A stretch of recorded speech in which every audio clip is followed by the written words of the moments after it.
সে না যে আমি এই যে খরগোশ আনবো, একটা খরগোশ পালবো। খরগোশে ফোন লাগে নাকি?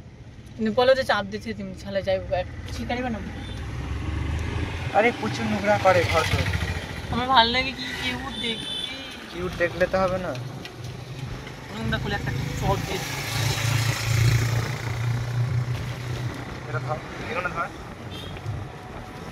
এর ঘরে পিঠিটা একটা আছে, প্রায় 10,000 টাকা দিয়ে বানাইছিল। 3,000 টাকা দিয়ে লোহার পিঠে আর 10 আমার আছে। কি নামাই দিছ?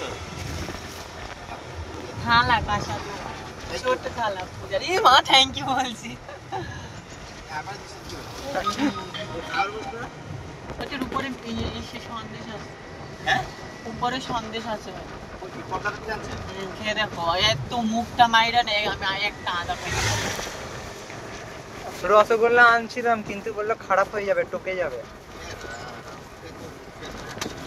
ওইটা টকে যেত, এবার খাওয়া যেত না। হ্যাঁ ওটা চিপেই খেতাম, তুই আনতি চিপেই খেতাম ওটা।